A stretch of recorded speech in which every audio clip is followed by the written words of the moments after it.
The world of Witcher 3 is a call to adventure. Working on it, filling it with content, was a really exciting task, because apart from key locations, we weren't really limited in placing anything in it. We took close consideration of all terrain-given advantages and placed battlefields, villages, castles, ruins to places where they belonged in the most natural and immersive way. Scattered across the world we've created are hundreds of points of interest. From natural rock formations to abandoned buildings, these points of interest will tease you, some of which can be seen from a mile away. Each one was handcrafted with its own backstory, its own challenge, and of course, most importantly, its own reward.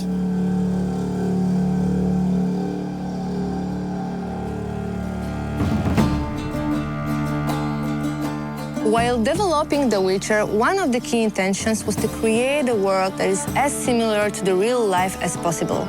That's why we've created a complex community system which is growing along with player and the storyline.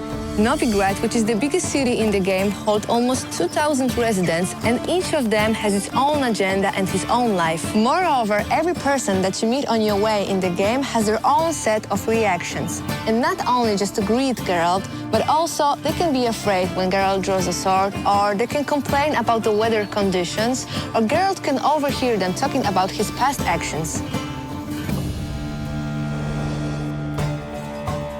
The Witcher 3 Wild Hunt features a very vast and open world that you will explore any way you want. If you get bored by walking on foot anywhere in the game, at almost any time you can call your own horse. You can also cross rivers, lakes, and seas using your boat. However, it might get attacked by sea monsters or destroyed by a sea storm. You will be using this boat not only in quests, but also to reach regions that are not accessible otherwise. And if you decide you don't want to use your boat anymore, you can always take a step overboard and go for some swim, because Geralt is swimming and diving now too.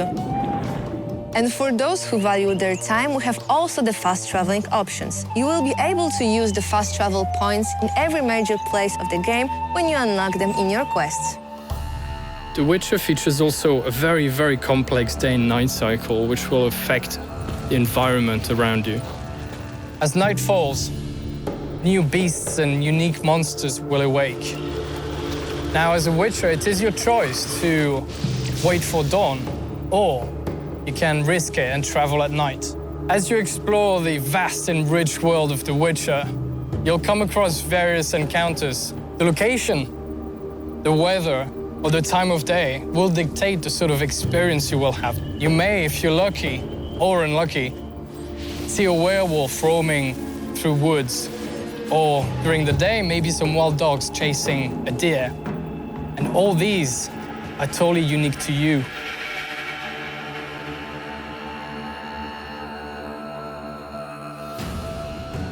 Geralt's original profession is a very important part of the lore, so we wanted to treat it respectfully.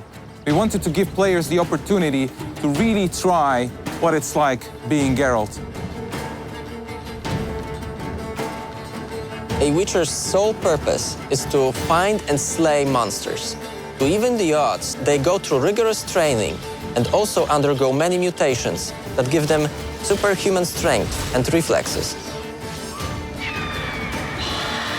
When hunting, a Witcher's first task is to investigate. Just like in a real hunt, players can stumble upon these monsters in many, many ways. Geralt can pick up their tracks and marks using his Witcher senses. Villagers might complain about mysterious disappearances, or the monsters might just straight on attack him when he's roaming the wilderness. Then, a Witcher must prepare for the fight. Geralt is never alone with his sword. He can take all sorts of elixirs, bombs, alchemical concoctions that will aid him in his battle and make defeating these monsters easier. He must choose wisely, because any mistake can cost him his life.